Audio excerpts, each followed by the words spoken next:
Go ahead and start the meeting. Perfect. Good morning, everyone. I hope everybody's doing good and Happy New Year to all of you.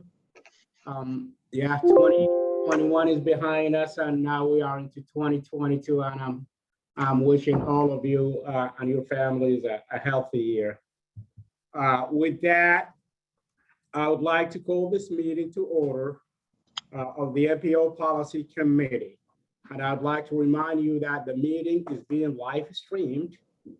And I'd like to ask you that to please press *6 on your phone. And that is if you are calling in to mute or unmute yourself. As always, as permitted by the Governor's Disaster Declaration, the determination has been made that an in-person meeting is not feasible, practical, or prudent for this board. To ensure a transparent and open meeting as possible, the meeting materials were posted 1 week in advance. A recording of this meeting will be provided and linked on our website, and all votes will be taken by roll call. And with that, I would like to now ask our Executive Director, Erin Alaman, to call the roll. Thanks so much. If the appointed member is not in attendance, will the alternate please identify yourself? I will call by organization name here. So IDOT Secretary Osman. Here. CDOT. Here. Thank you. Frank Beal, CMAP. CMAP President Brawley. Here. CTA. Mike Connolly here for CTA. Thank you. Cook County. Here. Census. Thank you. Yes, it is. Council of Mayors, Mayor Schilke. Here. DuPage County, Chair Cronin. Here. FHWA Administrator, Illinois Division Administrator Arlene Coker. Good morning. Here. Good morning. Illinois State Toll Highway Authority, Jose Alvarez. Good morning. This is Rocco Zucchero representing Director Alvarez. Thank you. Kane County Chair Pirog. Here. Thank you. Good morning. Good morning. Kendall County's Chair Greider.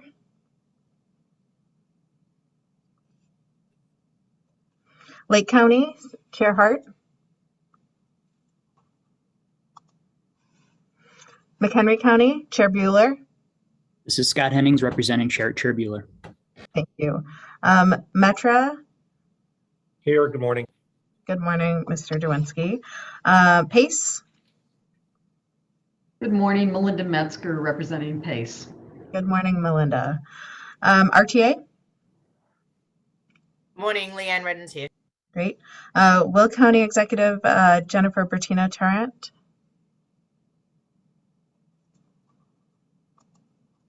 And Class 1 Railroads, Lisa Stark. Great, and I did see that I believe a member Beal from the CMAP board has joined us. Here. Thank you. And anyone else that entered after I called the roll? Tony Greep representing Federal Transit Administration's Regional Administrator Brookins. Thank you so much. I'm Scott Keppel representing Kendall County. Thank you.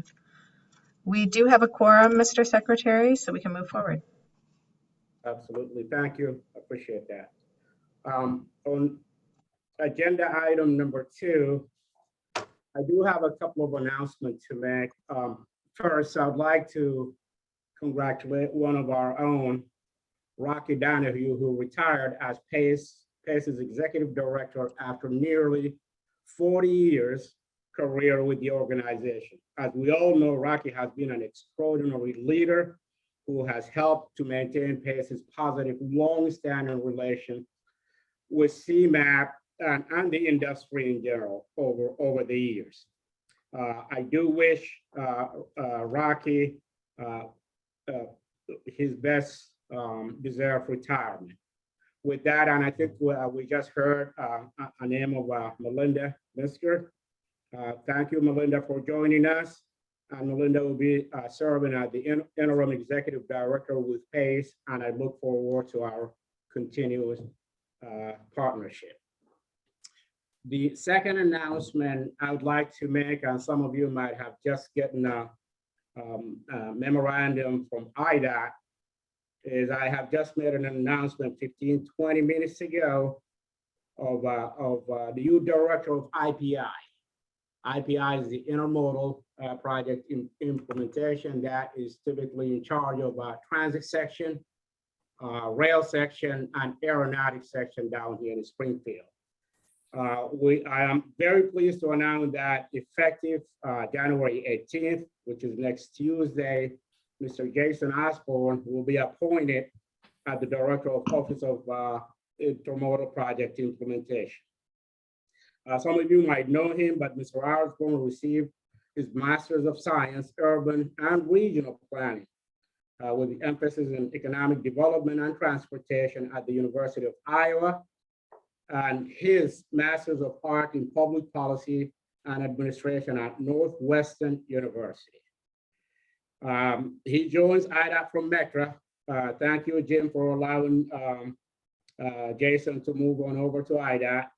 And at METRA, he was a department head for system performance and data, and he brings over 20 years of transportation knowledge and experience in both private and public sector. So Jason, I'm not sure if you're on, but once more, welcome aboard to IDOT. With that, I would like to move on to agenda item number 3, which is the approval of the minute of the CMAP board and MPO policy committee meeting that took place on October 13th of last year. With that, I would like the CMAP board policy committee, I'll entertain actually a motion to approve the minute from October 13, 2021 meeting.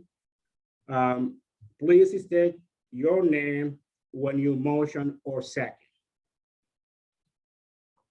So moved, Commissioner Biaggi, CDOT.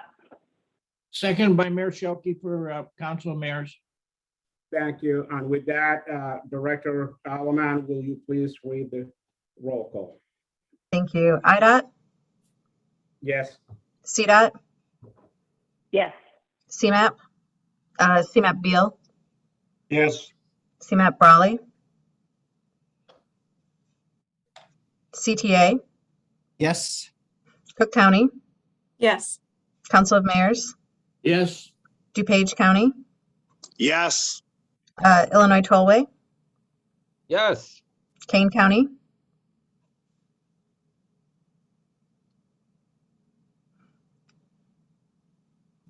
Kendall County, Yes. There we go. And Kane County is a yes. I couldn't get the mouse to work. My apologies. no worries. I saw you working on it. Thank you so much. Lake County, McHenry County, Yes. Metra, Yes. Pace, Yes.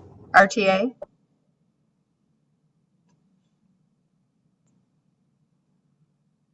Yes, the space bar isn't working for some reason. Will County. Thank you. The motion carries. Thank you. With that, let's move on over to agenda item number 4, which is the committee reports, and we will start with the Executive Director, Aaron Elman. Thank you.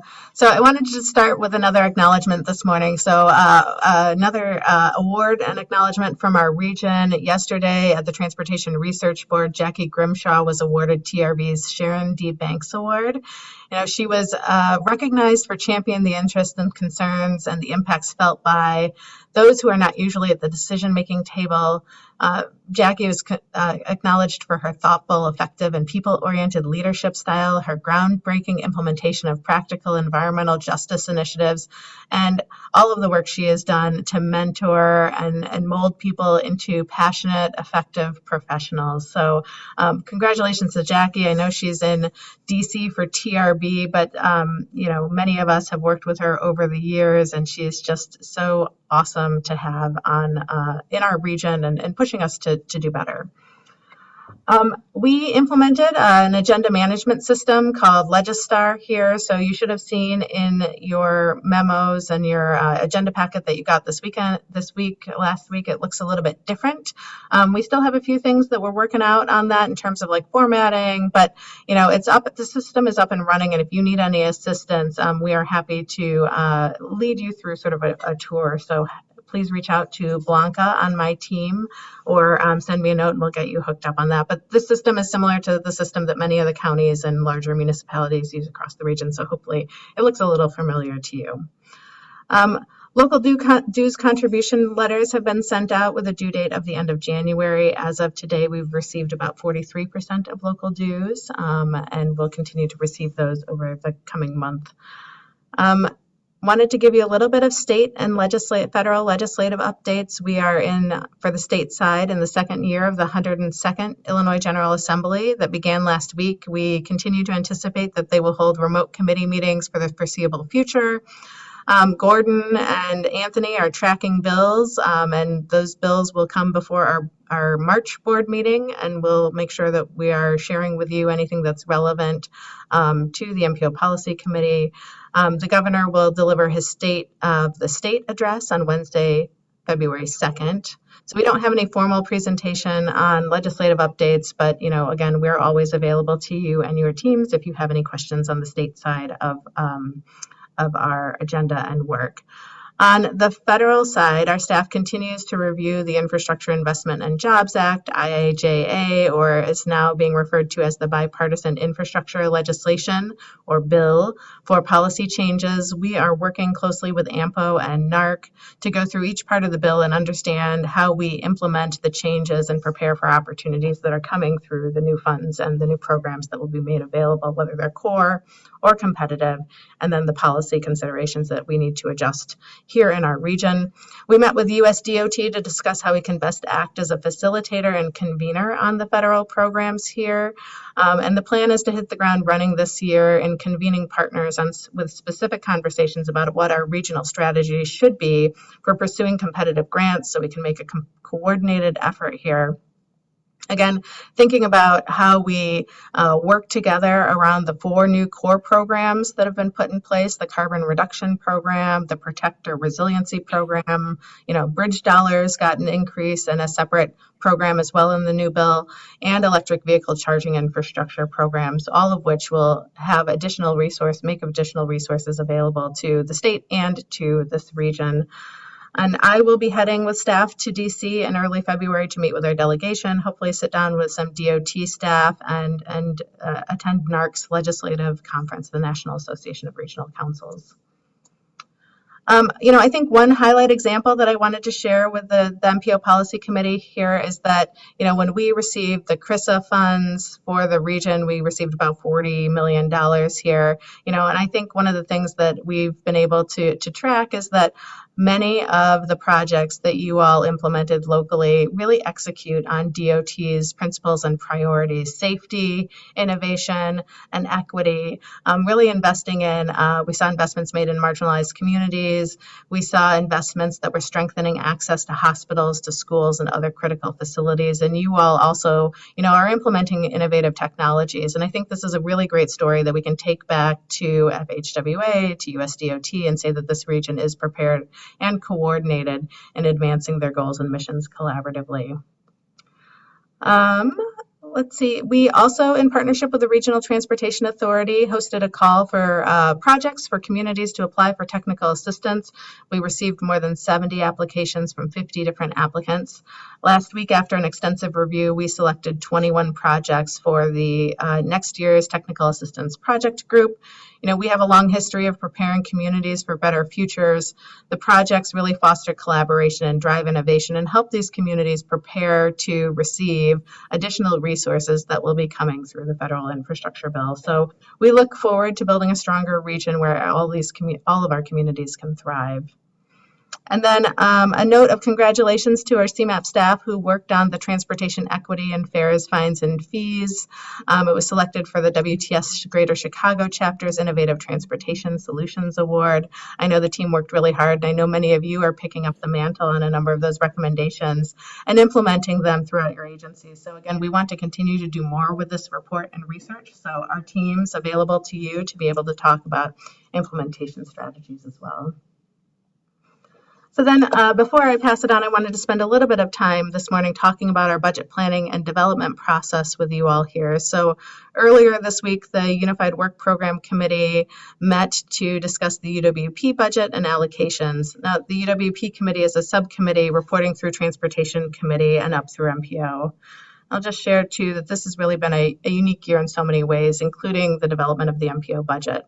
The federal mark was provided to the region mid-November, and the budget and full work plan are due to IDOT February 14th. And this really is an unprecedented time frame to pull together a regional plan for how best to invest our new yet limited resources. But I do know that working together, we can be up to the challenge here. So there are portions of the FY23 budget that we've been planning and preparing for months that are tied to new requirements in the federal infrastructure bill reauthorization. But we also know that there are a number of things where there will continue to be rules written and processes that will trickle down here in terms of how we are able to allocate our resources. So this isn't really new. Every time there's a new transportation bill gets reauthorized, there are new programs, there are new requirements of regional planning agencies and MPOs. And so I think one of the things that we really want to focus on together is how do we invest and innovate and develop strategies to address our common opportunities. We have built our agency budget this year with the understanding that we will need 6 months to a year to plan the full breadth of activities needed to best address the new infrastructure bill requirements. There are several areas of the budget that have estimated work plan activities, and conversations will need to occur to further develop how we deliver those activities. But projects could be delivered through staff, through joint vendor contracts, or a hybrid program designed to meet the unique needs of a changing region. However, I'll just note that the purpose of the MPO allocation is to further the responsibilities of the MPO as outlined in the Infrastructure Investment Bill and Jobs Act, or bipartisan infrastructure legislation. Any of the sub-allocations the MPO makes must be built to help further the requirements as outlined in the enabling legislation and the infrastructure bill. But I think more importantly, these recent conversations we've had with the Transportation Committee have impressed upon us the importance of leveraging our limited resources to develop a regional strategy to really bring home a substantial share of all of the competitive grants that will be rolled out over the course of this bill, in addition to the core programming activities. So I just wanted to highlight on a couple of the programs and projects that are expected in this next year's UWP budget. So, the TIP, the transportation programming work that we do on a regular basis, day in and day out. The region was successful in increasing the state motor fuel tax, and the state was. And the federal infrastructure bill, again, brings additional resources and funding to this region to process more than twice as much funding efficiently and support the region in securing as many federal dollars as possible. We will need additional staff to support the region's transportation agencies in developing successful applications for the funding, but also to make sure that things are in the TIP, moving forward and helping support the councils of governments and all of our partners in making sure that every project is ready for federal authorization. ADA transition plans has come up a number of times. We talked last year about the need for this, and FHWA highlighted the fact that we weren't in compliance when we self-certified, and we took that very seriously. But, this is really a responsibility that we all share. So CMAP has been working with FHWA and IDOT to develop a program to support our region's communities in meeting these requirements. There's about $2 million in our budget dedicated to completing the assessments, but this isn't a 2-year program or a 1-year program. This really is probably an 8-year program to bring the majority of our communities into compliance with Title II. It will include a hybrid program with MPO staff members as well as consultants working together. And I think, too, we've seen some interest from our councils of mayors in tackling some more specifics. You, the members of the MPO, your team members of the Transportation Committee appropriately raised concerns about the increase in fatalities across our region and asked CMAP to facilitate a discussion in developing regional safety strategies, targeting the reduction of fatalities on our transportation system and network. Again, this is something where we've been working really hard. We want to be able to implement some of this stuff, the new resources from the infrastructure bill, especially thinking about the complete streets set aside that we're required to make from the PL funds of about 2.5%, could be moved forward to help us execute on that. Yesterday, too, we talked a little bit about carbon reduction programming. We know that mitigating the emissions from our transportation system is really important. There are dollars available for us to be able to continue to further that work.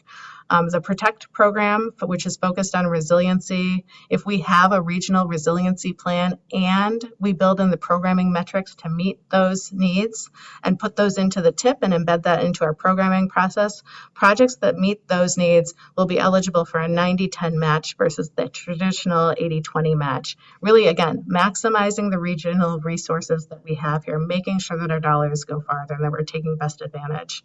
I mentioned the EV fund for planning that will support the state and region in implementing, but we need a regional strategy to be able to even address those funds moving forward. And then I think just one other example of some of the things that we've got going on here that are in our next year's budget is equity in transportation. A provision in the new infrastructure bill is that we're thinking about how much we can affect and change the way that we invest our dollars to help support more access to jobs, more access to economic opportunity for the people of our region. So we have a pilot program underway right now that's really working to help infuse equity into our practices, our programs, and activities here. Again, there are additional rules that will be written, I think, over the next year, and as we embark on it, pursuing additional resources for this region, I think this is another thing that will set us up for success to bring home additional resources. So, I'll just ask too that the MPO, again, I know all of you, we need to be flexible and agile as we address the many unknowns and the demands of the federal legislation. There will be programs that we really heighten our focus on as a region that address our demands and the changing federal requirements to meet those objectives and may de-emphasize other activities. But, I know that working together, we can have a strong win and really make sure that we're well coordinated as we tackle the next 5 years of this infrastructure bill. So that concludes my report, Mr. Secretary. Well, thank you, and appreciate the comprehensive feedback from you, Erin. Are there any questions, any comments of what Erin just presented from anyone?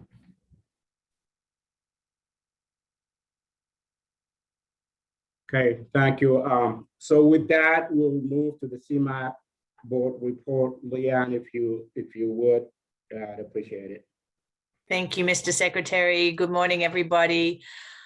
Since our last policy committee meeting, the CMAP board met in November and again as recently as yesterday. At the November meeting, staff made 2 presentations on the economic recovery and its impact on mobility on our region and on the strategic direction and engagement strategy. At yesterday's meeting, there were presentations on the draft fiscal year 2023 budget and work plan, and Erin just highlighted some of that in her presentation just a minute ago. And as well as a presentation on the regional transportation vulnerability assessment. The highway safety targets were also presented, and we will also consider those today. Additionally, yesterday, a committee restructuring was approved by CMAP's board, and I shared some comments with the board yesterday. And for consistency and transparency, I kind of want to just highlight some of those comments that I made and share them with you today. And I had raised this at a previous our joint meeting, but originally at the September CMAP board meeting, a committee restructure was presented for approval, and voting was delayed after much discussion, and within that discussion included my request this item be added to the MPO policy committee agenda for discussion. The restructuring topic wasn't put on the agenda at the joint board and MPO. And during my comments at that meeting, I asked that the MPO policy committee members be included in continuing discussions around the committee restructure. After that meeting, I was included in a conversation about the restructure and appreciated the opportunity to sort of share more thoroughly my thoughts and input. At yesterday's meeting, the committee restructure was presented and approved, but there was some pretty significant discussion around that, and it is not on our agenda today. I want to just reiterate my previously stated support for the purpose of the strategic change that CMAP is pursuing. And I believe that CMAP's priority and our priority as the policy committee, the MPO, should also be to focus on and pursue the implementation on to 2050. I want to reaffirm my support for the plan and the work that CMAP has done to prioritize those areas of focus and the implementation of those recommendations from the plan.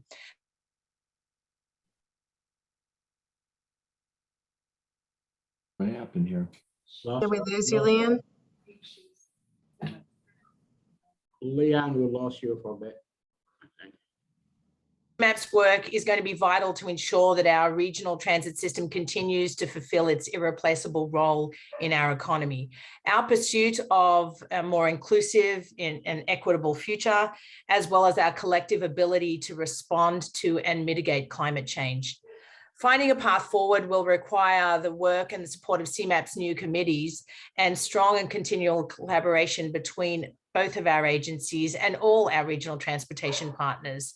And the MPO is that group. I'm especially encouraged with the intention and eager to see the impact of CMAP's effort to diversify the committees and bring voices that have previously been marginalized into conversations, bringing them to the table to help us address the challenges and the opportunities ahead. I just want to make my support for this strategic direction and CMAP's decision to pursue restructuring. I want to make my position clear so that my intentions aren't misunderstood. In my role as the Vice Chair of the MPO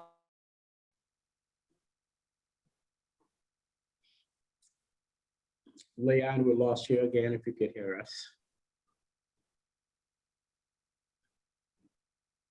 opportunity for action and really full support from the MPO Policy Committee. I am concerned because Leanne, may I ask you, there's about 20 or 30 seconds that we have missed out on. No one could hear you. When you started initially talking, my understanding was that. Leanne, you've been going in and out a little bit here. Oh, apologies. Can you hear me now? Yes, we can hear you now. Thank you. Okay. Yeah, just there's some of the committees that specifically intersect with transportation, including freight, transportation technology, and bike pedestrian issues. I'm not sure where they stand and if they have been dissolved or not without any real direct conversation with the MPO. And I believe that is not in line with our current memorandum of understanding that we have between the MPO and the policy committee. So I'm not asking for any additional action to be taken today. I mean, the board voted yesterday to affirm the committee changes. I just wanted to state for the record my position, and both just as a member of the committee, but also as vice chair and the liaison from the board back to the MPO. So with that, happy to answer any questions or comments on my report. Thanks.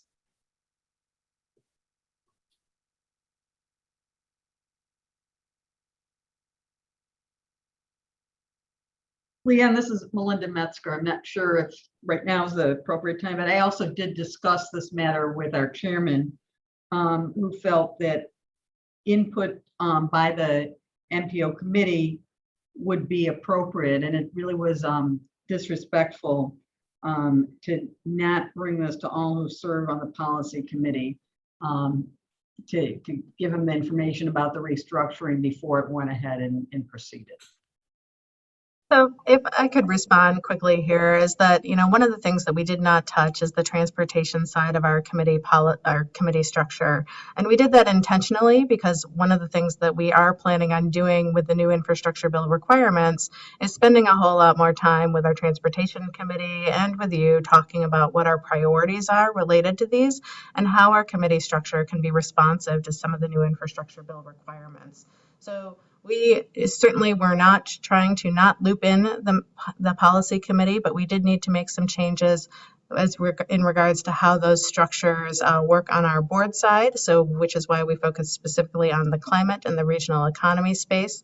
Not to say that those don't intersect with transportation, but they were places where we had clear authorities and programs moving forward where we needed to adjust our memberships. So, it is completely my intention to have a conversation about the transportation related activities. Again, we want to do that in the new year here, but knowing that the infrastructure bill impacts the work that we wanted to do, we didn't want to get out ahead of our skis. So, thank you.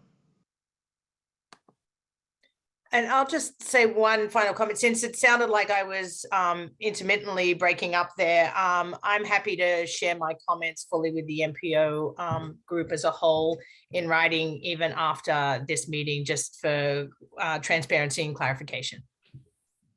Great idea. Thank you. Appreciate that. Anything else? Any comments, questions? Thank you, everyone. With that, we'll move on to the council mayors report. Mayor Shelkey, please. Thank you. At the October 19th meeting, the Council of Mayors Executive Committee approved the FY 2023 funding proposal for the Planning Liaison Program for the Unified Work Plan. Staff also provided an overview of the STP program's FY 2021 accomplishments and projections for FY 2022 through 2026. Staff then gave an update on the work at the IDOT Bureau of Local Roads. Staff also presented the preliminary results for the 2020 census and the review of the timelines for future data releases. This presentation was followed by an overview of the new community data snapshots. Staff then provided a detailed overview of the process and assumptions behind the upcoming regional economic forecasts. Staff provided a review of the local technical assistance call for projects. Lastly, staff gave an update of the local government's network initiatives and recent progress on the agency's legislative priorities at the state and federal level. The next Council of Mayors meeting will be on January 25th, 2022. I would like to add to this the UWP subcommittee meeting, which was held, I believe, on Monday. I was in attendance as a representative of the Council of Mayors, as was Mayor Mike Einhorn from Crete, who is also my vice chairman. I'm chairman of the Council of Mayors, as most of you know, and Mayor Einhorn is one of the two vice chairmen, along with Mayor Leon Rockingham of North Chicago. And so the three of us are kind of the leadership of the Council of Mayors. I had an opportunity to talk at some length with Mayor Einhorn yesterday about actions that were not taken in, and we thought we were going to be seeing the approval of the draft UWP program that CMAP had presented to the Transportation Committee, approval for the Transportation Committee, which will eventually make its way here to the MPO. They made the decision to postpone that and have further discussions.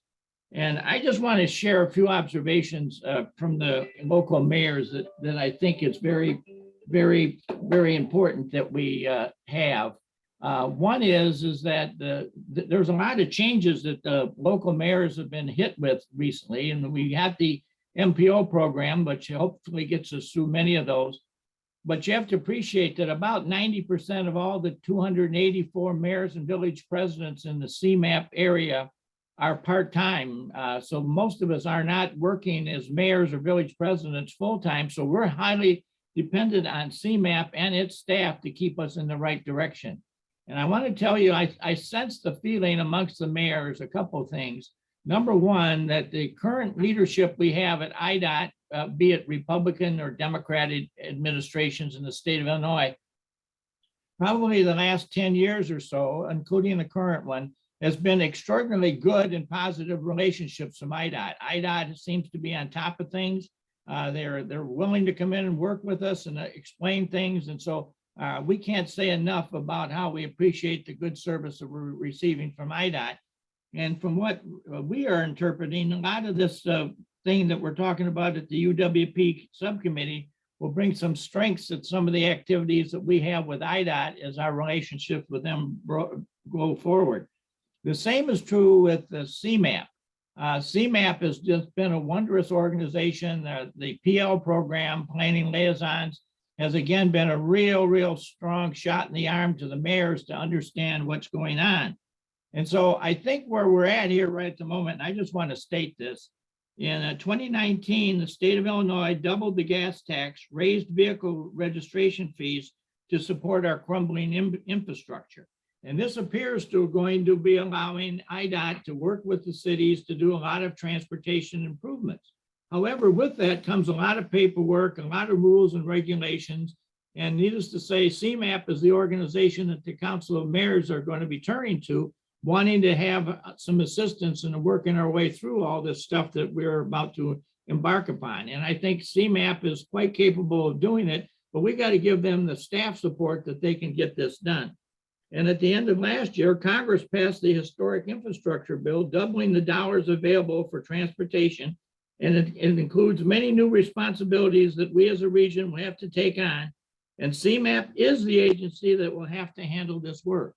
So I think there is a broad recognition by the 284 mayors that are out there that CMAP is the go-to group that we're going to be relying on, and we're going to need their support. And so anything that they're telling us they need, I think you're going to see the mayors wanting to step forward and support that in any way we can, including, the funding ideas that are now being proposed at the UWP. So we kind of left this meeting the other day with the idea that they're going to have another meeting and hopefully get this thing moved along. But I will just tell you that there's a lot of mayors out there that are going to be seeking new grants and new programs. A lot of us have ideas of things that need to be done. We feel this is a great time to do it because the money has been turned loose by the state legislature and the US Congress.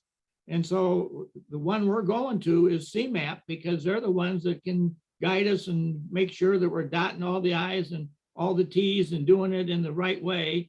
And I think that IDOT, is one that also works very good with us. And so we got a great thing going here.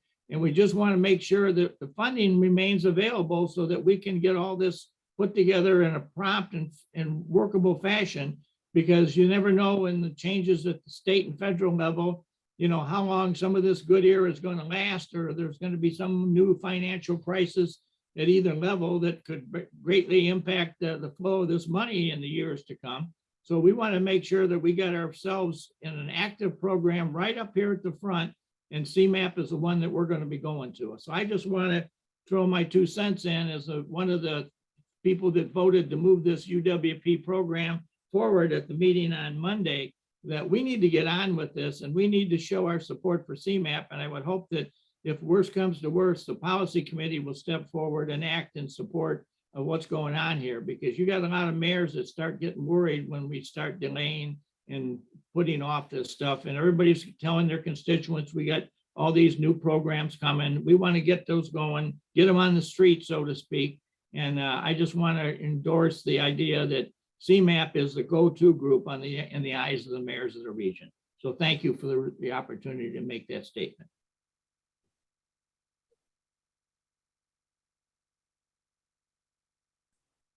Mr. Mayor, thank you. Thank you very much.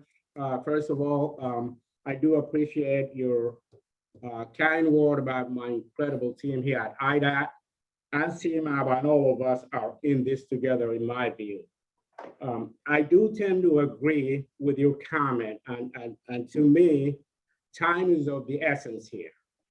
I know my staff and CMAP have been striving, at least for the last 3 years, to get this budget in on time.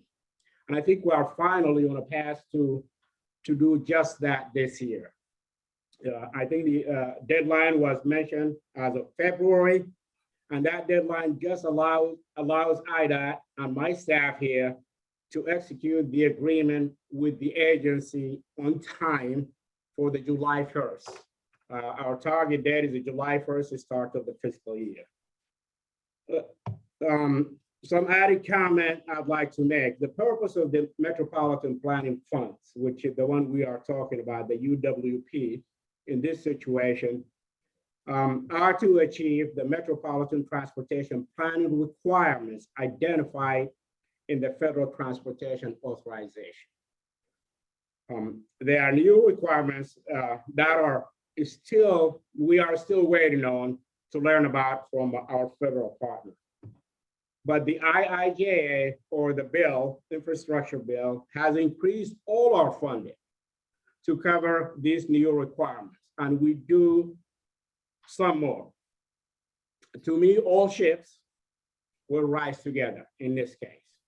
And I'm going to highlight some of those increases. We are expecting to see about 12% increase in the existing core formula programs. We are also going to see the Metropolitan Planning Program mark increase by nearly 21%, 20.8% to be exact.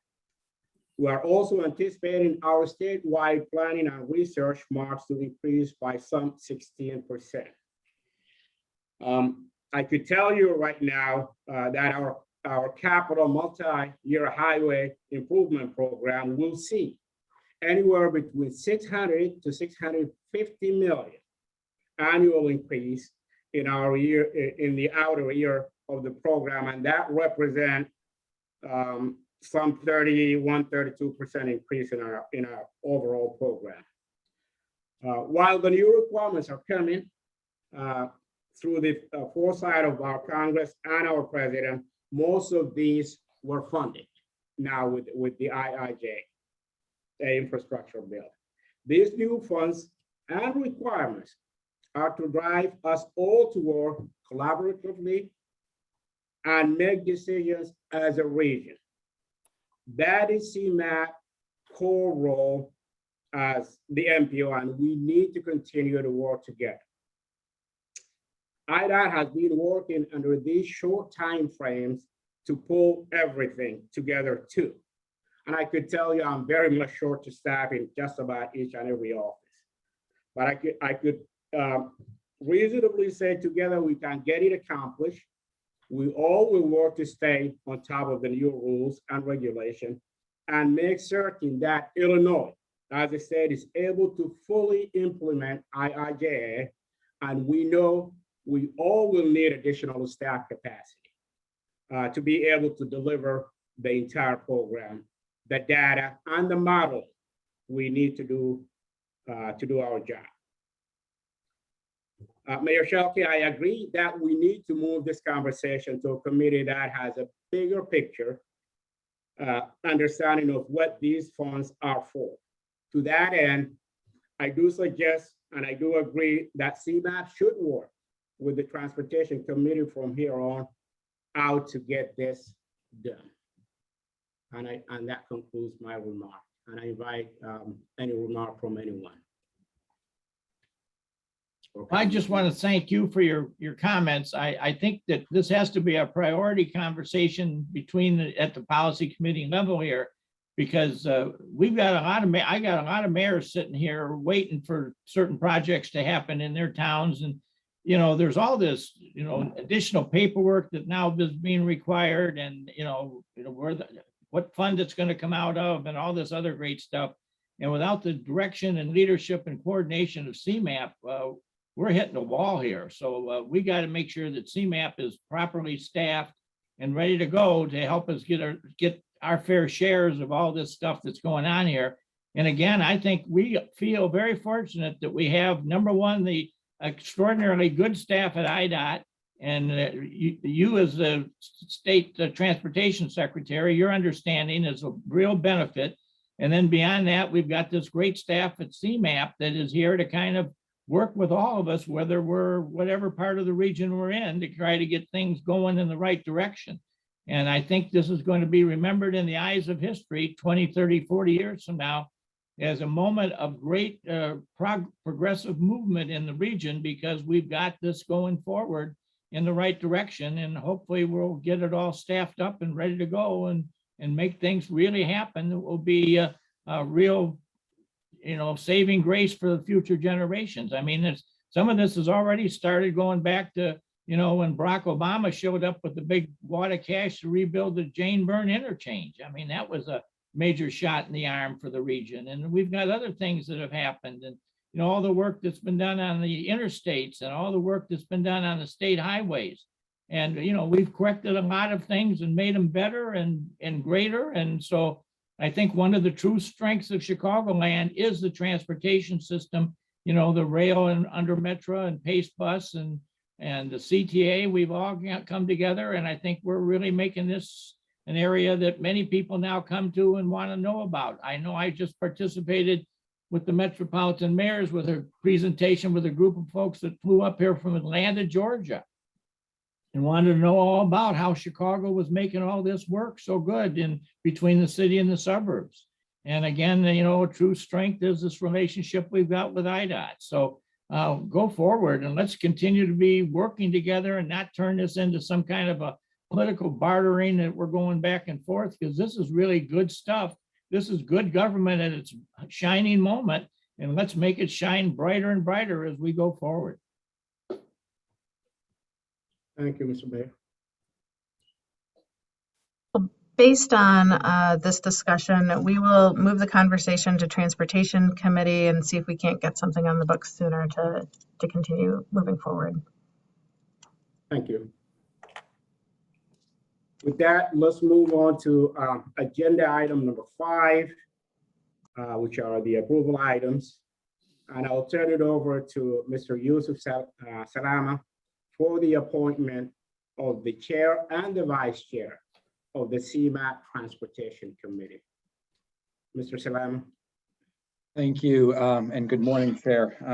Mayor Schalke, listen, as always, I certainly appreciate the kind words and support for our agency. So thank you very much for making those in the last item.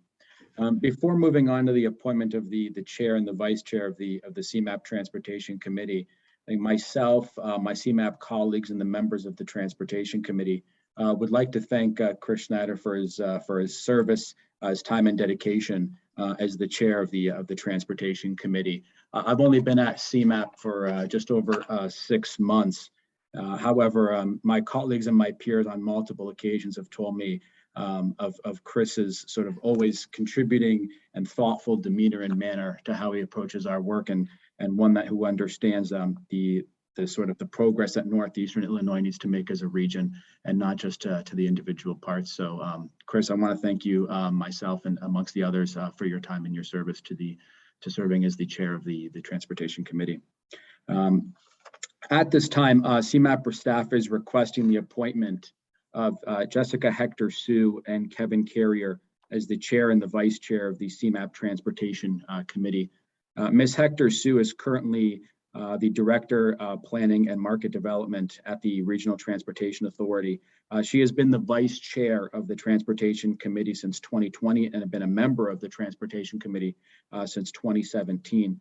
Jessica is well versed about the transportation issues for this region, both transit and highway, and she will certainly bring a different point of view, but also a regional perspective to the table. Mr. Carrier currently serves as the Director of Planning and Programming for the Lake County Division of Transportation and oversees the development and implementation of the county's capital improvement projects, the preparation of intergovernmental agreements, the administration of the county's paratransit program, and coordination of transit motor fuel tax funded projects. Through Kevin's leadership, the Lake County Department of Transportation annually improves infrastructure that enhances highway safety and mobility, expands the county's regional bike path network. Mr. Carey has also helped Lake County's first ever borderless countywide paratransit program that is anticipated to launch this year. He has also represented Lake County on CMAP's Transportation Committee since 2017. Together, myself and my colleagues feel confident that Ms. Hector Sue and Mr. Carey would serve well as the chair and vice chair of the Transportation Committee. That said, I'd like to make a motion to appoint Jessica Hector Sue as chair and Kevin Carrier as the vice chair of the CMAP Transportation Committee. Great, and thank you, Yusuf, and I do second your comment about Mr. Schneider. He's been great to work with, and we appreciate his foresight and his knowledge of our industry. With that, I'll entertain a motion to approve Jessica Hector Sue of RTA as chair and Kevin Currier, Lake County Division of Transportation, as vice chair of the MPO Policy Committee. I would like you to please state your name when you motion or second. The Council of Mayors, Jeff Shelkey, will make that motion. Thank you. Second, Rocco Zucchero from the Tollwheel, second. thank you. And Aaron, will you please read the roll call? Thank you. IDOT, Yes. CDOT, Yes. CMAP. Oh, sorry, CMAP Beal. Thank you. And that was Brawley. Thank you. CMAP Beal. Yes. Thank you. CTA, Yes. Cook County. Yes, this is Jesse. Sis had to step away. Thank you. Council of Mayors, Yes. DuPage County. Yes, Chairman Cronin had to step away, so Chris Snyder, and thank you all for the nice compliments. I appreciate that, and I'm looking forward to reading the minutes. Thank you, Chris. Tollway, Yes. Kane County, Kendall County, Yes. Lake County, Kane County's yes. Kane County's yes. Shane, you're a little quiet here. Oh, you know what? We can't hear you at all. Sorry, a yes from Shane, and if you'd like to to put a comment in the chat, we will all read it. I'm sorry, the sound doesn't seem to be working. King County was yes. McHenry County, Yes. Metra, Yes. Pace, Yes. RTA. Wholehearted, hearty yes. Thank you. Will County, Yes. motion carries. Thank you.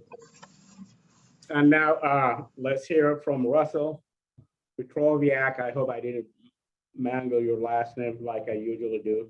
And would like to hear from you on the conformity analysis. Russell. You did just fine. Thank you very much. Thank you. Included in your packet today is the ON2 2050 TIP conformity analysis and TIP amendment 22-03. The CMAP region, as you know, is a non-payment area for ozone. Thus, we are required to demonstrate that projects in the TIP conform to the motor vehicle emissions budget for our region through a regional emissions analysis of transportation projects in the TIP. Specifically, projects in the TIP subject to air quality analysis requirements demonstrate when modeled that the region does not exceed our motor vehicle emissions budget, which is shown near the end of the memo in your packet. The memo and the list of projects that are new or had changes were subject to a 30-day public comment period that ended on December 7th. No comments were received. At this time, staff requests approval of the semi-annual ON2 2050 TIP conformity analysis and TIP amendment 22-03 as presented. And if there are any questions, I can answer them at this time.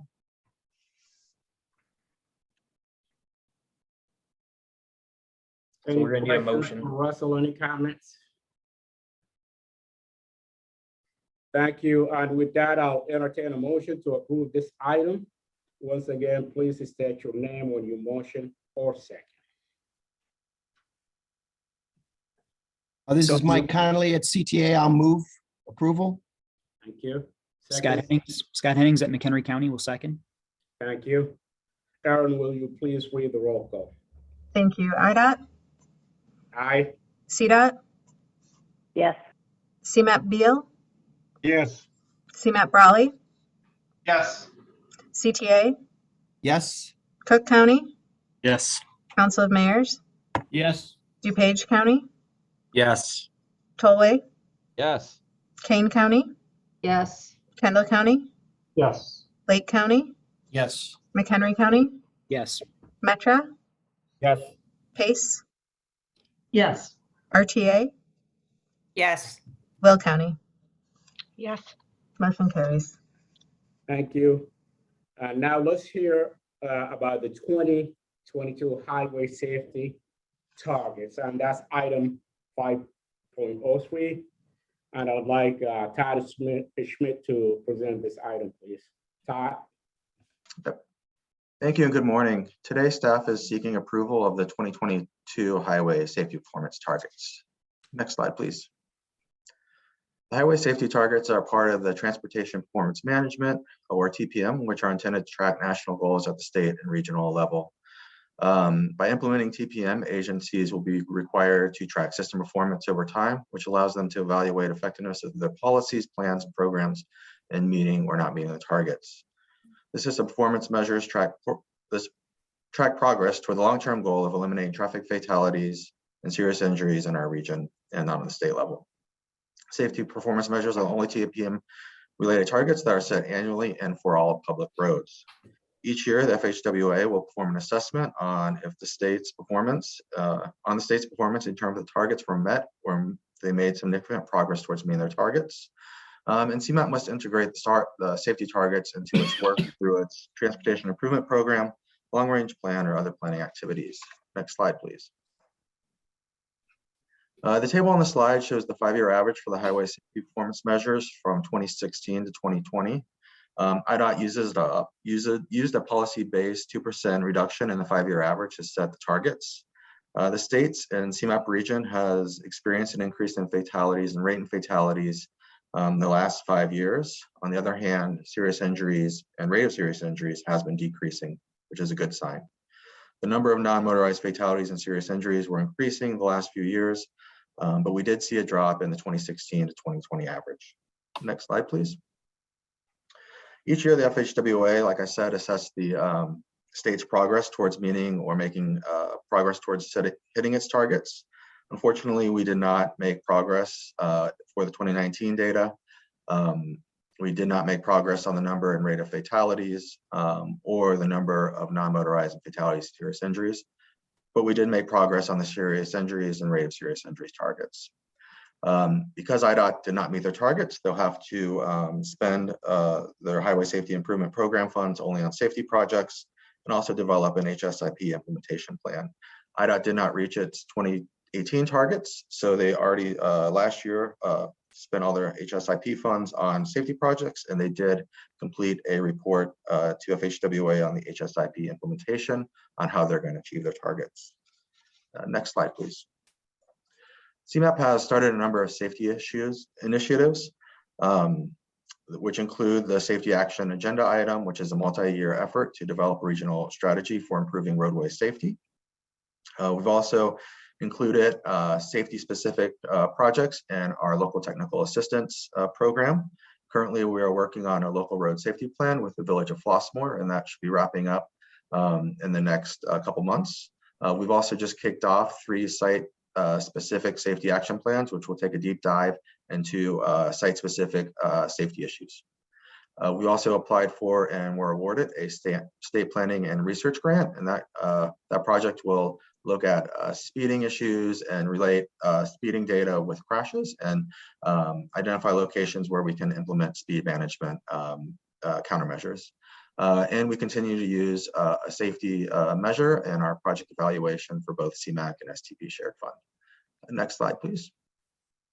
At this time, CMAP staff would like to request for the CMAP MPO to support IDOT's 2022 statewide targets. We set these targets annually, so we can revisit these targets on an annual basis if the region would like to set its own targets. Thank you.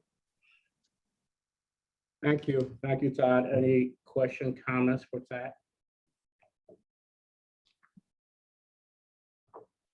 Okay, thank you. With that, I'll entertain a motion to approve this item. Once again, please state your name when you motion or second.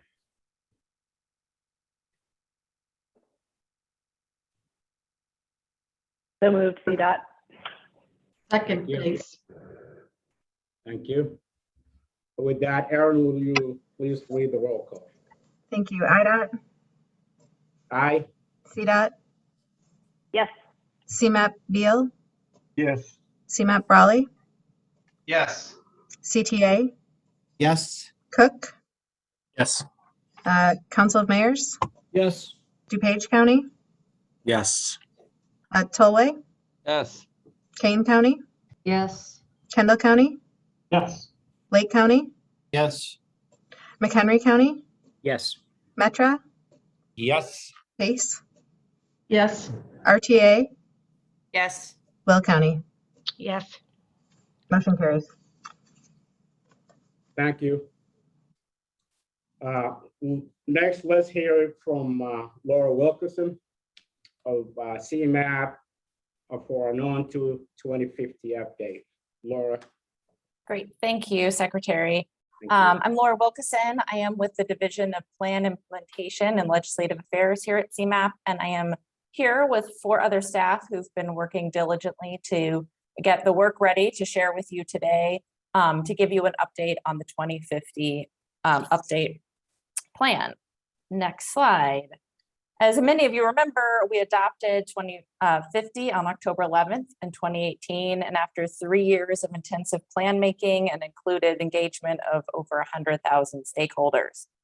The goals that were identified in that planning process continue to be important and applicable now to the region. The plan's principles resonate just as much today as they did 4 years ago, although the importance has been illustrated in new ways as we've been experiencing the pandemic. And I'm hopeful that now you could even sing in concert the 3 principles of resilience, prioritized investment, and inclusive growth that still frame the entire plan. Next slide. As you may remember in our past discussions, we are federally required to update certain elements of the plan every 4 years. So therefore, this year in 2020, we'll be bringing the board and policy committee pieces of this plan as they need to be approved by October. The goals of the update are to meet our federal requirements, adjust the data and performance measures to meet current situations, and respond to regionally significant project changes. Next slides will cover the detail of this work in order to meet that deadline. Looking at the milestones on this timeline, the red dot is where we are at today. We have made some critical progress, but there are still a lot of important steps to come, and the RSP evaluation are happening and are underway. This is the first of the next 4 MPO meetings that we will be bringing 2050 updates to you. So in January, right now, we're bringing project information and early results from some of the pieces. In March, we're going to bring you the proposed RSP list in concert and coordination with the financial plan. In June, we'll bring a draft plan to you and the appendices that will be going out for public comment. And then after the public comment is finished, we will bring a final plan to you in October. There are 10 component projects. Some are sequential, some are concurrent. Almost all of them are interweaving. Staff has been hard at work to put this together. Of the 10 component projects, we want to focus just today on 4 of them: the regional socioeconomic forecast, the system performance report, a financial plan, and regionally significant projects. But before we dive into that, let me just give you a few updates on the pieces that are not being discussed with you today. Staff have updated the data for the travel model and are ready to begin modeling again the RSP candidates.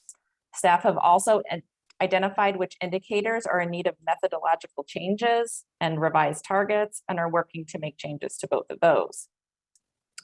We are also now working to set up the stakeholder engagement process that we'll be using throughout the spring to highlight key aspects of the plan for all of our stakeholders and capturing the important topics for even the next regional plan as we have those discussions.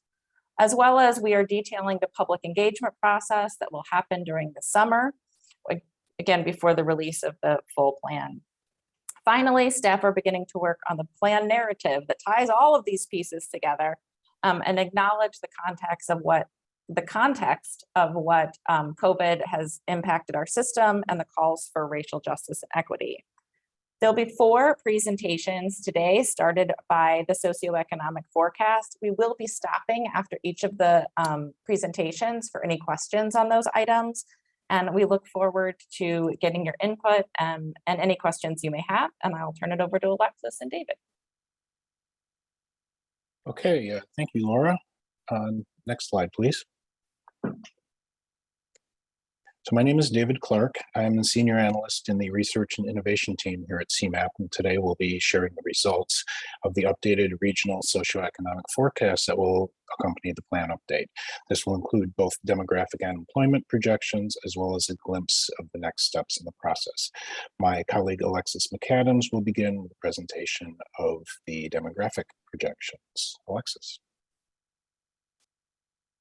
Thanks, David. And it's a pleasure to be presenting to you all today. Next slide, please. Oh, one more, I think. There it is. All right. So the ONTO 2050 update demographic forecast follows and builds off of established methodologies and techniques used by Lewis Berger, who was the consultants that produced the original ONTO 2050 socioeconomic forecast. In preparation for the update, the demographic modeling tools have been adapted to an in-house platform, which is allowing CMAP more options for flexibility and customization in the future. We've also updated our base year data to 2020 where possible, although full detailed 2020 census results aren't going to be available for us to peruse until sometime next year, or late this year, excuse me. So the primary output of the demographic model is an estimate of the population of the 7-county region by age and by sex. This population is produced not only for the CMAP region, but we do also produce it for neighboring multi-county regions that are included in the travel modeling efforts. But today we'll just be going over some of the results for the CMAP region. Next slide, please. So first up, looking at the top level results of our model, we've produced an estimation that the 7-county CMAP region will reach a total population of roughly 10 million persons by the year 2050. Next slide, and one more tap, please. Thanks. So when we compare those to the results of the original ONTO 2050 forecast, we see that the 2050 population estimation has been revised down by about 800,000 people. As I mentioned in the previous slide, we're using much of the same methodology used by the consultant who produced the original ONTO 2050 forecast. And like I mentioned, one of the major differences is the update of our base year data from 2010 base year data, which was used in the previous forecast, to 2020, which is used for our update. And you can see the impact of this change at the year 2020 with the gap between the red and blue lines. The original ONTO 2050 forecast overpredicted the population of the region by about 500,000 people, and that difference propagates forward through the forecast period out to 2050. Another contributing factor to this difference is the inclusion of the updated employment forecast, which does influence the net migration component of our demographic model. So these are two of the main factors that are accounting for this difference in the total population of the 7-county region in the year 2050. Next slide, please. Our forecast does predict slower population growth in the latter half of the forecast period, and we believe this is mainly attributable to changes in the largest contributors to population change in our region, births and deaths. So like many industrialized nations, the United States is observing lower fertility rates over time. And though we're also observing higher life expectancies over time, the aging of the baby boomer generation is going to result in an increasing number of deaths. So this graph indicates the scale of the change in estimated births and deaths in the CMAP region through the forecast period in 5-year increments. So seeing the convergence of those births and deaths over time gives us a sense of what is referred to as natural increase for the region. And we see the gap between those two bars converging and decreasing over time. Next slide, please. So next up, we have a chart looking at the characteristics of the 2020 population of the region today in comparison with our projected 2050 population by age group. So similar to the ONTO 2050 forecast, we are predicting significant increases in the number of individuals over the age of 65 within our 7-county region, with more modest increases for other age categories. Next slide, please. Following the completion of our population projections, we're also excited to work on other derivative products, such as an estimation of the number of households. We're predicting to see about 4.1 million households in the 7-county region by the year 2050, which is slightly lower than the original forecast's value of 4.25 million households. So one particular, oh, I'm sorry, stay on that slide for just a second, thank you. One particular consequence of declining births and increasing life expectancies is changes in the average household size for the region, which is the value on top of each of these orange bars. So even though the number of households is projected to increase, the average household size or the average number of people in those households will decrease. And this is following, again, trends that we're seeing in other industrialized nations and other parts of the United States. So another way to think of it is, in general, families are having 1 or 2 kids instead of 3, 4 or more that was more common in the past. And additionally, increasing numbers of empty nesters and elderly folks who tend to live as couples or alone will drive down the average household size. Next slide, please. Another product that we can derive from our population projections are estimates of the total population by race and ethnicity. Again, for the entire 7-county region is depicted in this chart here. So similar to the ONTO 2050 forecast, we're expecting to see larger growth in the total number of Hispanic and Asian persons in the region by 2050, with more modest growth for non-Hispanic, white, Black, and other populations. So with this chart, this wraps up my summary of the demographic forecast, and I'll hand it back to David to cover the employment forecast results and the local allocation process. Thank you. Okay. All right. Thanks, Alexis. Next slide, please. So, like the demographic forecast, we wanted a process similar to what was done for the ONTO 2050 projections on the employment forecast. We engaged a consultant to not only develop the forecast, but to provide us with the necessary tools and documentation so that we can repeat this process on our own in the future. And the forecast is broken out by 2-digit NAICS sector, which are 20 major industrial categories, such as manufacturing, retail, healthcare, and so on. The process involved developing employment estimates for the years 2010 through 2020, and then projecting out to the year 2050 using Moody's Analytics as a foundation for what we call the baseline, most likely scenario.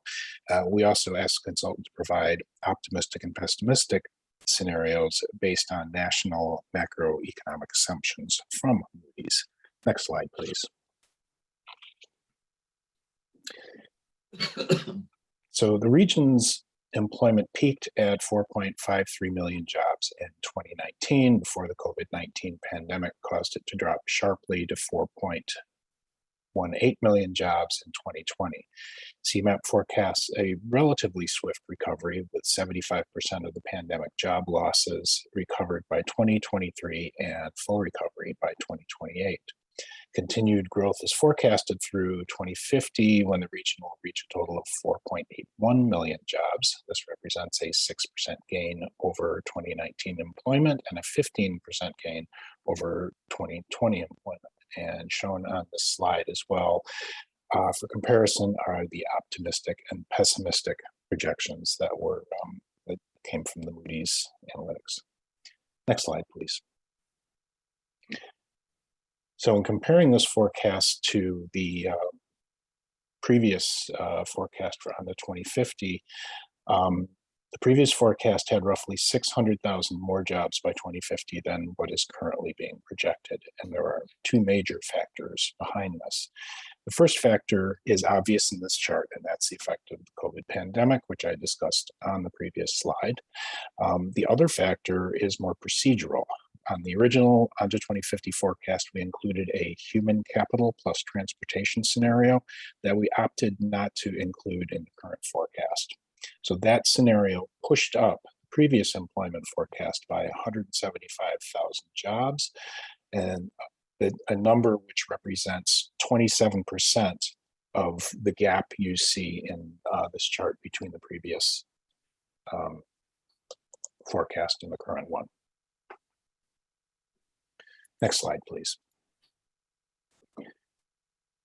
So this last slide shows how the different employment sectors will evolve in the coming decades. The dark bars for each sector represent 2010 employment, and the lighter bars show the projected 2050 totals. Most sectors are forecasted to gain jobs by 2050 relative to their 2019 pre-pandemic peaks. Professional, scientific, and technical services in particular is expected to grow by 28%, which would make it this region's 2nd largest sector. It's currently only the 6th largest. Healthcare and social assistance is expected to grow by 6% and remain the region's largest sector. Manufacturing is forecasted to shrink by 23%, largely due to automation. This will cause it to drop from the region's 5th largest sector to 8th. Next slide, please. So up to this point, we've been talking about the regional forecast, and of course, we need to generate local level forecasts as well, a process that last time around we referred to as the local area allocation. Next slide,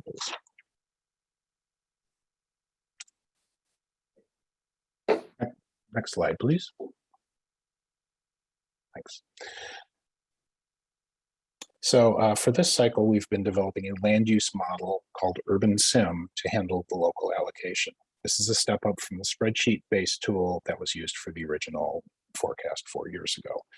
Urban Sim is considered a microsimulation model, meaning it works at a highly detailed level with data on individual parcels and buildings, households, and businesses. This involved a major data gathering effort, including collecting zoning data for the entire region to understand what the local constraints were to development, as you see on this image, as well as, next slide, please, a major update to our NDD development database to ensure that all known development activity is included in the model's development pipeline. Next slide, please.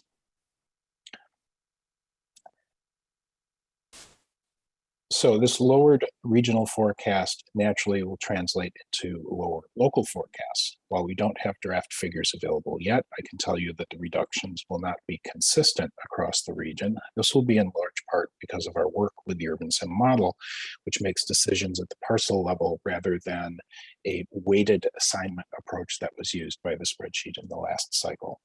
So having parcel level data on zoning, which regulates not only allowed density, but what types of buildings can be built on a property, will result in different distributions of households and employment throughout the region. Our updated development assumptions include new large-scale projects such as Bronzeville Lakefront and One Central, as well as over 18 million square feet of new or planned warehousing and distribution space in Will County. None of these were factored in this forecast. There will, of course, be consistency with onto 2050 priorities, particularly in regards to an emphasis on infill supportive areas, as well as in reinvestment in disinvested and economically disconnected communities. Next slide, please. Finally, a quick look at the timeline going forward. Regional household and employment forecasts are essentially complete. We should be publishing the data that we shared with you today in greater detail in the coming weeks. We expect to have draft county level forecasts by late February, which will be released this spring as part of the public comment draft of the plan's socioeconomic forecast appendix, and all results and documentation will be released upon plan adoption in October. Next slide. And so with this, that concludes our presentation. Anybody have any questions regarding the forecast?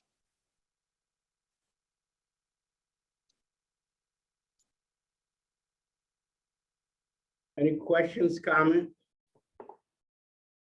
I know we have a couple different elements to this presentation. Is that correct, Laura? Yes, we've got 3 more pieces. Okay, so if there aren't any questions, we should move on to the next section. Thank you, David and Alexis. All right. Thank you, Can everyone. go to Martin.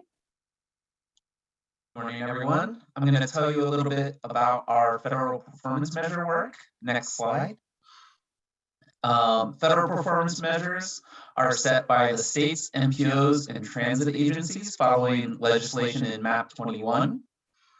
There are 5 focus areas for federal performance measures.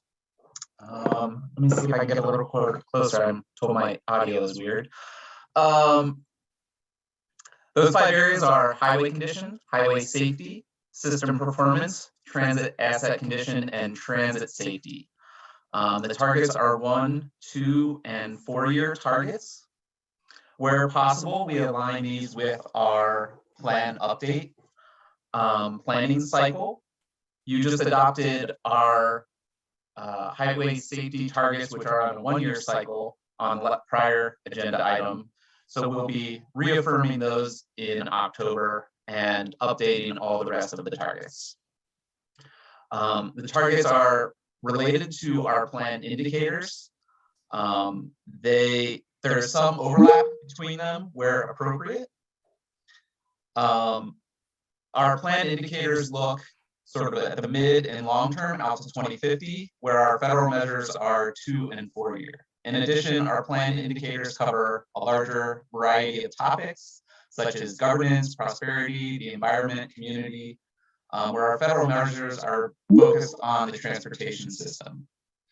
And our plan indicators also are a little more catered to unique needs of our area, such as our freight focus.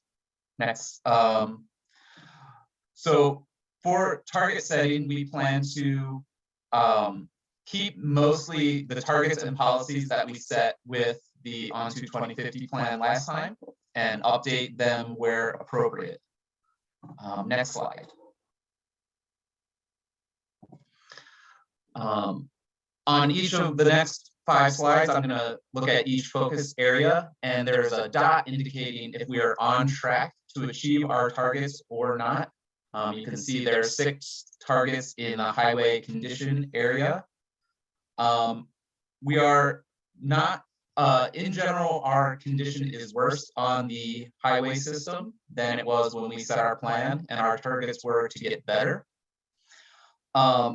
We are optimistic that this will change course with the state capital bill and the federal infrastructure bill. One change for this measure is that we have a new, more granular measure for pavement that we brought to you a year ago. That is more in alignment with the federal methodology for measuring pavement. For highway condition, and we have a bridge and a pavement model that helps us link these performance targets with our financial plan that we use. And you'll be hearing about the financial plan in just a minute. Next slide. Highway safety, I won't talk too much about. You just heard from Todd about the many initiatives and activities we have going on here. This is the only area that is set annually. So you've been hearing about it. You've heard about it several times since the plan was adopted. We've consistently followed IDOT's lead of the 2% reduction over 5 years. IDOT controls a large portion of the system where many of these activities, events happen.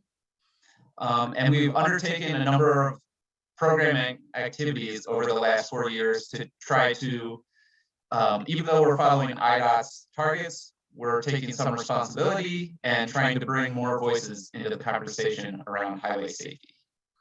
Next slide. System performance looks at congestion and emission measures. Emissions targets are tied closely to our CMAQ program, and we update them along with that program. For our congestion measures, there's been a fairly significant impact from the pandemic on congestion. However, we plan to keep with the policies and targets set with the last plan. We don't feel that we're not certain whether the changes that have occurred due to the pandemic are going to be permanent or temporary changes. So we think keeping with our last policies and plans is appropriate for right now. One interesting area to watch will be our non-SOV to work mode target, non-single occupant vehicles. One interesting thing about this measure is that it includes working from home as a mode. So as work from home increases, we get closer and closer to our target. So we don't have 2020 census data until March, but that'll be an interesting one to watch. Another thing to note about this area is that some of the targets are set on the census urbanized area, which stretches into Indiana and Wisconsin. And so we work with our partner MPOs, our neighbor MPOs, and the state DOTs to set those targets and coordinate with them. Next slide. Transit basket condition is similar to our highway condition in a number of ways. Our targets are to improve the system, but for most areas, the system condition is slightly worse than it was when the original plan was released. And again, similar to highway, we are optimistic that we can get back on track with the new state and federal bills, capital bills. One change in this area is that we have more complete data. Really, when we did our last plan, the transit agencies were just starting to collect some of this condition data. And so our data for this will be more comprehensive and complete this time around. And we have a financial model, again, that links this to our financial plan and our condition targets so that we can coordinate those two. Next slide. Our final area is transit safety.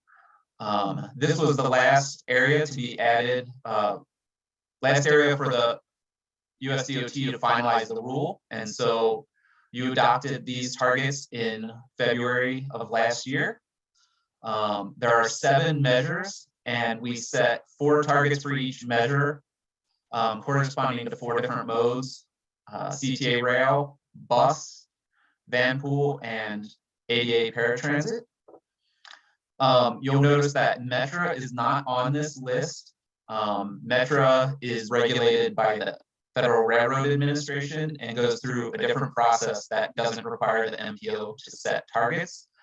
But we have included them in our activities in our transit safety area, including a roundtable we hosted last year to talk about transit safety. Next slide. Next slide. Ooh, is there? There we go.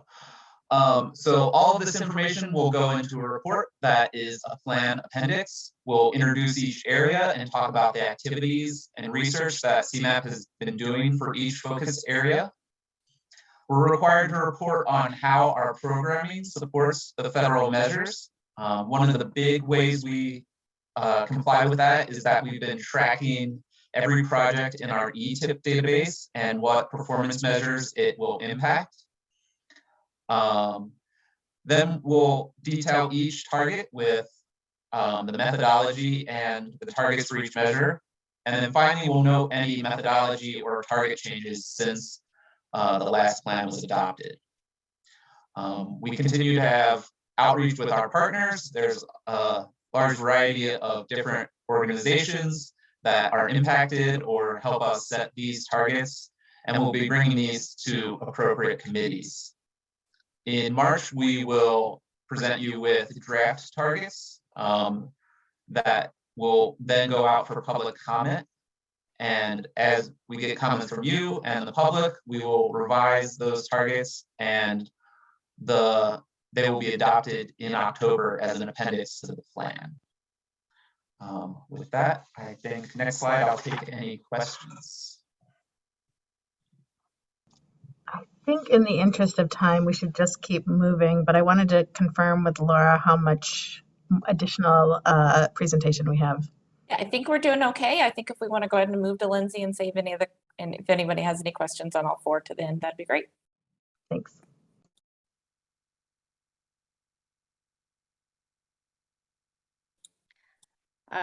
Good morning.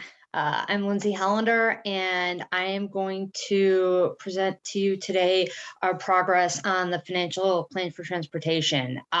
What is that? That is the process where we determine how much money we will have over the course of the long-range planning period for the transportation system in terms of forecasting revenues, and then how much money we will need to invest in the system in order to maintain it, operate it, enhance it, and expand it. And that is also, it's also the process by which we determine whether we will need to prioritize new revenue recommendations in order to make sufficient investments in the transportation system. We've been working on this for about more than 6 months now, developing assumptions, making the forecast. And I want to thank all of our partners across the region for all of their assistance in helping us develop the forecast and providing their expertise in developing the assumptions. Next slide, please. So As we were creating the forecast, we realized that a lot has happened since we did this forecasting process 4 years ago. And all of these developments affect the forecast. And some of these developments we've talked a bit about today already, but I'll just provide a little context. Next slide, please. So one issue is that the overall condition of the system has actually declined since the adoption of ON to 2050. And really the most recent data available indicate that around 86% of the bridge deck area in the region are in acceptable condition, and that's a decline from 2016. Next slide, please.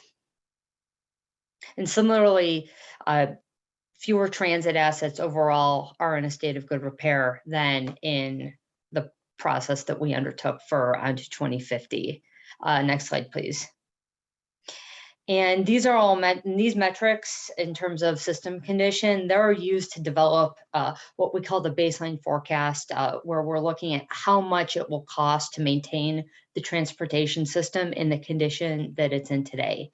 And a system that's in worse condition would theoretically cost less to maintain in that worse condition. But this also means that we will need to allocate more funding towards meeting the system condition targets that Martin talked about in the last presentation. However, the region's work on asset management really makes us pretty well positioned to make those sorts of investments to eventually meet our targets for asset condition. And we're also in a good position to use some of the new federal money because of these plans. Over the past few years, various transportation agencies have created asset management plans, and CMAP has partnered with 60 municipalities and a county, and you can see those on this map on the slide to help create pavement management plans. Next slide, please. On the revenue side, revenues at the federal, state, and local levels have all been increased. As we all know, since ON to 2050 was adopted, Rebuild Illinois enacted a number of transportation revenues, including ON to 2050's recommendation for increasing and indexing the motor fuel tax. And so that revenue is now included in the base. That legislation also provided for the ability of more municipalities to impose their own local option motor fuel taxes, and also expanded the ability of counties within this region to do so as well. And as a result, all authorized color counties are imposing MFTs to bolster their own transportation investments. And we also have an additional 28 municipalities within Cook County that are doing the same. And of course, more recently, we have the Infrastructure Investment and Jobs Act, and that's going to provide for significant increases in federal funding for years to come. And based on the information that we have today, that has significantly increased the baseline revenue forecast. Next slide, please. But at the same time, we have the pandemic, and that's impacted transit ridership and also tollway traffic, and that does impact the revenue forecast. So we're assuming that toll revenue will start out at a lower level than had previously been assumed in ON to 2050, and that just results in an overall lower revenue forecast for tolls over the long range 28 years. And similarly, on the transit fare side and other transit operating revenues, we're assuming that also begins at a lower point than anticipated in the original ON to 2050 forecast. However, we are assuming that ridership will return to prior levels by the beginning of the planning period, but not necessarily continue to grow to the extent previously assumed. However, if ridership and that resulting fare revenue doesn't return to prior levels by the beginning of the planning period, the forecast basically assumes that fare revenue will be supplemented somehow by other federal or state operating support. Next slide, please. So all these factors that I just talked about, plus many more, went into developing the draft baseline forecast. And there are many details in the memo included in your packet. But next slide, please. Based on what we know today, the region will have $60 billion more in revenue under existing sources over this 28-year planning period, 2023 to 2050, to operate the transportation system and then also maintain the system in its current condition.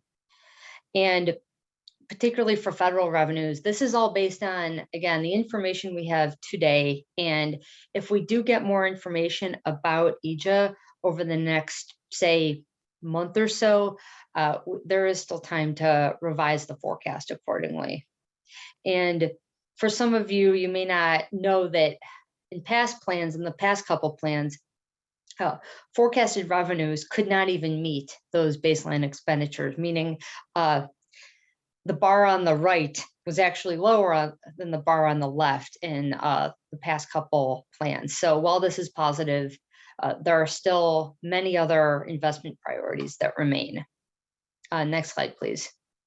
So how can we start meeting some of these investment priorities?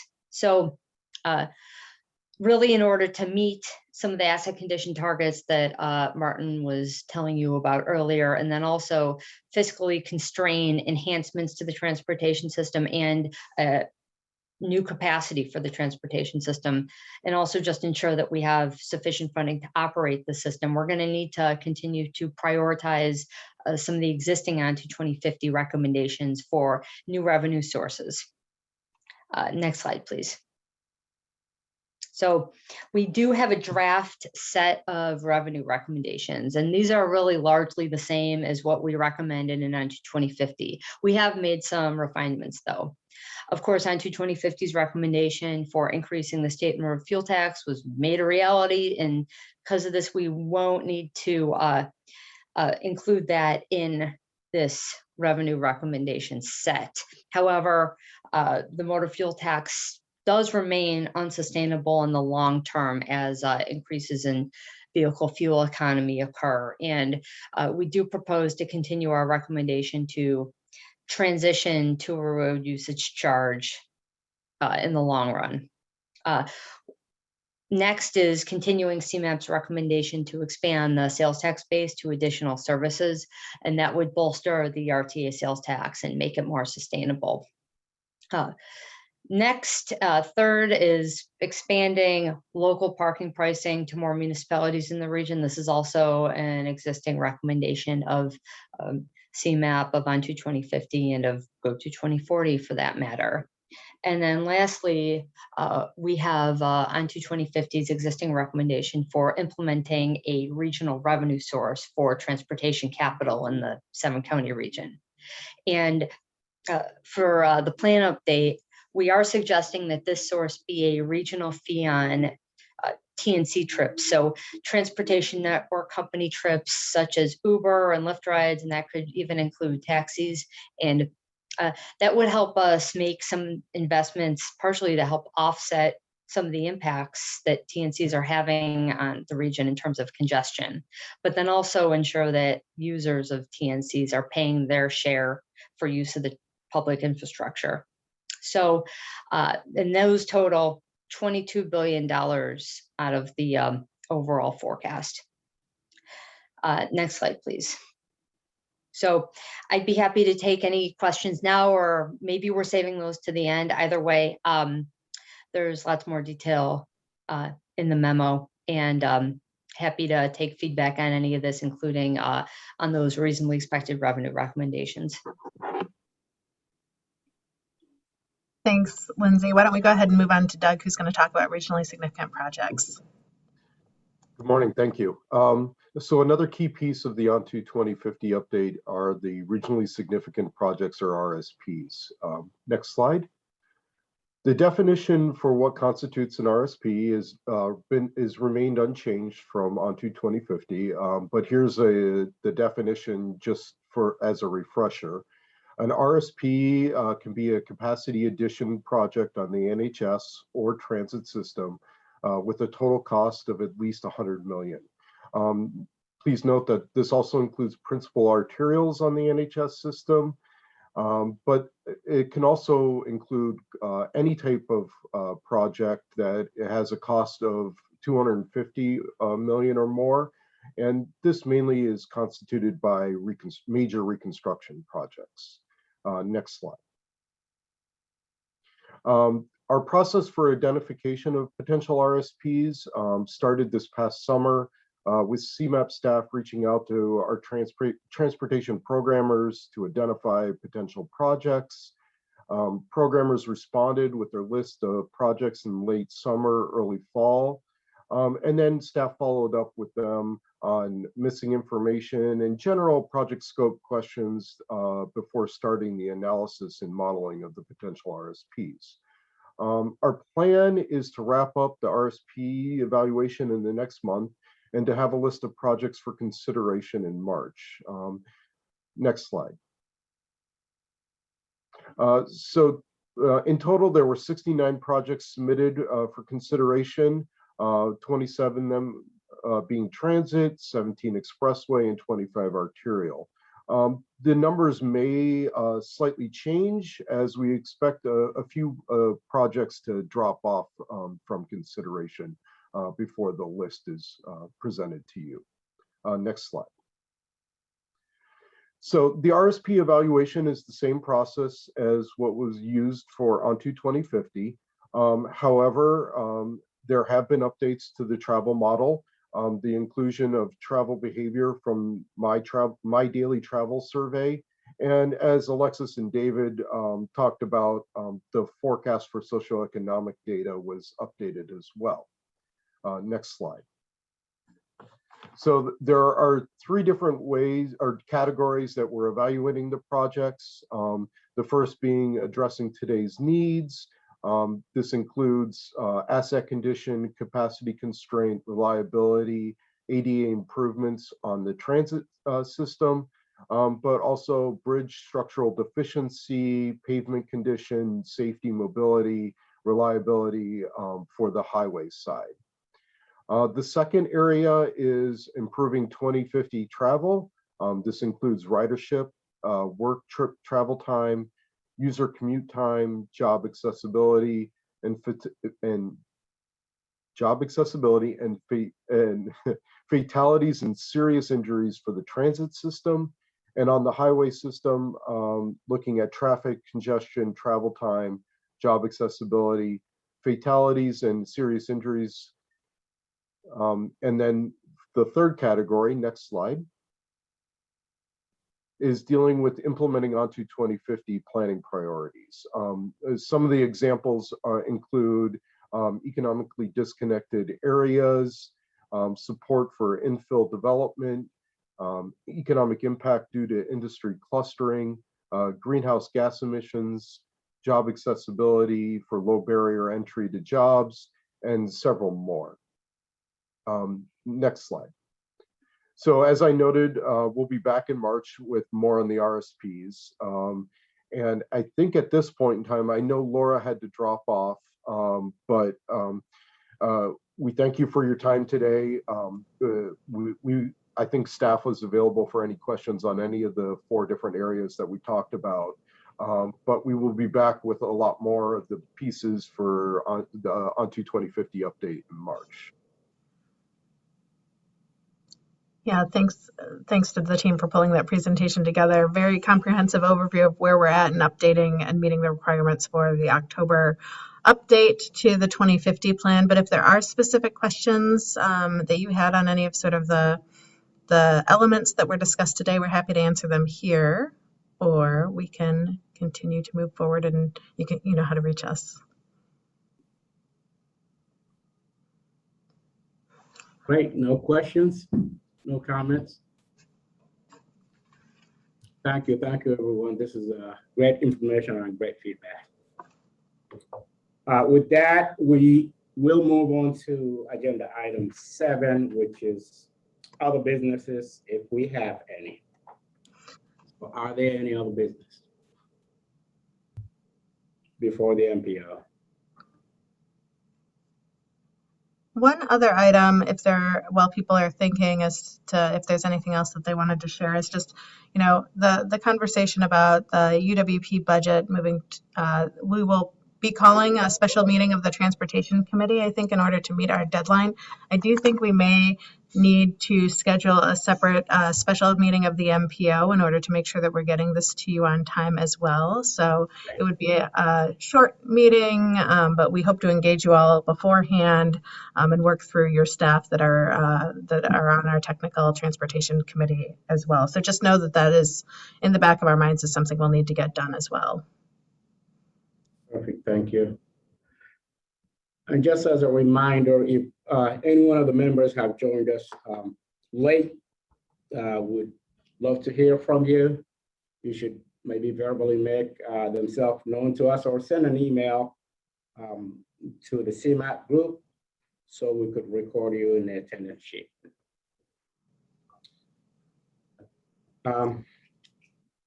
Let's move on to agenda item 8, which is the portion of public comments. We have not received any notes of public comment in advance. However, I will note that yesterday Heather and Garland Armstrong joined us at the board meeting and passed along their hellos, and I believe it was Heather's birthday yesterday or within recent days. So we wished her a happy birthday. I thought maybe they'd join today, but doesn't seem like they were able to make it. Perfect. Any other public comment? Well, thank you, everyone. Our next meeting will be on Thursday, March 10th, 2022. And with that, I'll entertain a motion to adjourn this meeting. Mike Connolly, so moved. Thank you. Melinda Metzger, second. Thank you. Aaron, will you please read the roll call, please? Yes, otherwise you can't leave, right? Yeah. IDOT, Aye. CDOT, Yes. CMAP, Beal, CMAP Raleigh, Yes. CTA, Yes. Cook County, Yes. Council of Mayors, DuPage County, Yes. Galway, Yes, and happy 22.